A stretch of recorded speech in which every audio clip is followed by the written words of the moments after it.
Assalamualaikum warahmatullahi wabarakatuh. Oke, jadi di video ini gue pengen ngejelasin tentang apa itu keylogger. Jadi buat kalian yang belum paham, belum tahu ataupun belum mengerti tentang apa itu keylogger, jadi bisa lah ya saya bantu problem kalian untuk mengetahui apa itu keylogger. Apakah sih ngomong terlalu cepat? Tentu saja tidak ya, karena saya bukan rapper guys. Oke, sebelum lanjut ke pembahasan ya, gue pengen tahu juga ya. Di sini tuh gue pakai kamera HP untuk ngerekam karena yang OBS itu udah gue hapus, karena gue juga bulan depan kan pengen UAS gitu. Jadi ya gue hapus-hapusin kan beberapa aplikasi yang nggak ada kaitannya dengan kegiatan UAS gue nanti gitu. Jadi gue hapus-hapusin biar enteng, ringan, dan juga lancar gitu pas gue UAS. Nah, jadi karena gue pakai kamera HP ya, bukan kamera yang bagus. Kalau misalkan videonya agak sedeng dikit gitu kan, ya harap maklum lah gitu. Karena gue nggak pakai kamera bagus bro. Oke, langsung ke pembahasannya. Apa itu keylogger?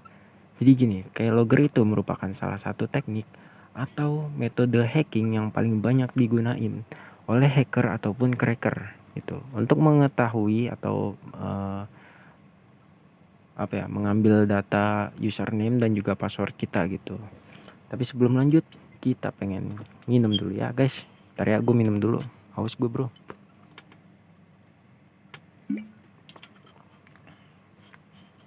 Oke, lanjut ya. Jadi keylogger ini kan banyak digunain gitu kan. Nah, terus gimana sih cara kerja dari keylogger? Gini bro, kalau cara kerja dari keylogger itu hampir mirip dengan phishing sih bro. Kalau bisa gue bilang ya, ini sih pendapat pribadi gue doang sih. Itu mirip sama phishing bro. Kan kalau phishing kan gini ya, ketika kita menginput email, terus menginput password, kemudian kita klik submit atau login, itu baru kan disimpan datanya ke dalam log file gitu kan. Nah, kalau keylogger ini enggak. Dia itu ketika mengetik, nah bedanya gitu ya. Ketika mengetik, dia bakalan langsung merekam dan menyimpan ke dalam log file. Jadi kalau keylogger ini lebih real time gitu untuk menyimpan data dari si korban gitu.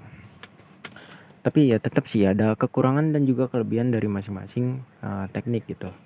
Kalau misalkan phishing itu keuntungannya gini. Jadi ketika si korban mengetik email ataupun password, kalau misalkan typo atau tipe gitu kan, dia nggak bakalan disimpan tuh yang tipenya gitu, karena kan disubmit dulu kan. Tapi coba deh kalau misalkan keylogger, dia kekurangannya gini ya. Ketika si korban tuh tipe, itu yang tipenya itu tetap disimpan bro ke dalam log file, karena dia kan menyimpannya secara real time ya perintahnya gitu bro. Itu bedanya phishing sama keylogger gitu. Dan juga cara kerja dari keylogger juga kayak gitu sih. Nah, kemudian untuk keylogger ini dia itu dibagi menjadi dua bro. Jadi keylogger ini ada yang berupa hardware, ada juga yang berupa software gitu. Nah, kalau untuk software ya kalian bisa lah ya cari, itu sangat umum sih di Google. Nah, kalau untuk hardware ya, dia itu bentukannya kayak gini bro. Tadi aku kasih tahu. Nah, dia tuh kalau hardware bentukannya kayak gini bro. Jadi dia lebih mirip kayak OTG gitu. Nah, cara pakai gimana gini? Ini yang atas, bagian atas nih. Dia ini dicolokin ke CPU ataupun ke laptop atau PC gitu kan. Nah, kalau misalkan yang bawah, ini tuh untuk colokan mouse-nya gitu. Nah, jadi ini colok nih tuh. Dicolok kan ke mouse, baru ke keyboard gitu kan. Salah ngomong kan tuh. Dicolok ke keyboard gitu kan. Dari keyboard, ini kan alat keyloggernya. Colok ya kan. Nah, ini tuh baru dicolokin ke CPU-nya gitu. Nah, kayak gitu. Jadi kalau misalkan pengen mencegahnya itu gampang bro.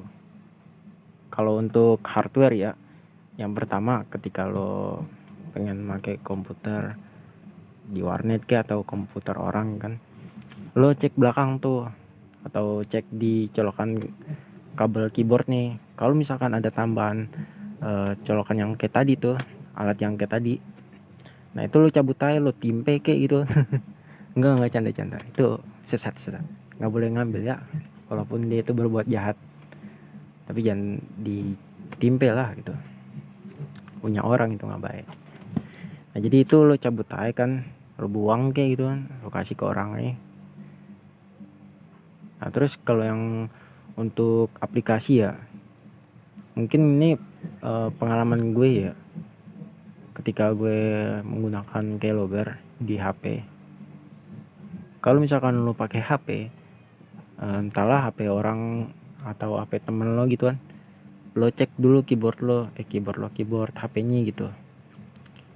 Ya, pertama lo volumenya lo kencangin gitu kan. Nah kalau misalkan udah kencang, lo tes dia tuh ngetik gitu kan. Kalau misalkan nggak bunyi, coba lo turunin lagi, lo pakai mode getar gitu kan di HP-nya. Terus lo coba ketik. Kalau misalkan nggak getar, ya fix itu menurut gue sih keylogger gitu keyboardnya. Terus lo coba aja gitu kan yang terakhir nih, lo cobain ngetik yang panjang gitu kan. Entahlah lo mau ngetik apaan juga bebas itu, lo ketik aja gitu kan, ngasal. Kalau misalkan dalam jumlah banyak dia makin nge-lag, fix itu dia keyboard apa keylogger. Karena kalau keylogger menyimpan data terlalu banyak, dia bakalan nge-lag gitu.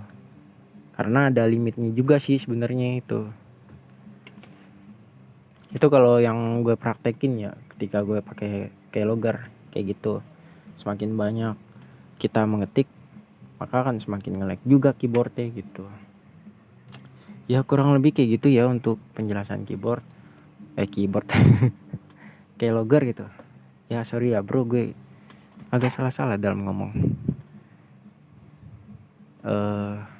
Mungkin next gue bakalan ngasih tutorial keylogger sih ya, cara menggunakan keylogger di HP. Ya mungkin gitulah ya.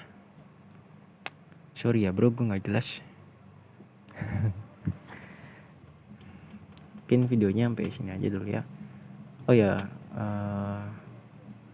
untuk video selanjutnya mungkin agak lama ya gue bikin videonya. Mungkin nunggu UAS lah. UAS selesai baru itu gue update videonya kayak rutin 3 kali sehari kali ya. 3 kali sehari. Sekali 3 hari gitu. 3 kali sehari udah kayak minum obat aja gitu. Ya sekali 3 hari gitu. 3 kali sehari. Iya sih. Kayak minum obat itu. Ya kurang lebih kayak gitu ya bro. Sorry ya bro kalau gue ngomong gak jelas. Mungkin kayak gitu aja.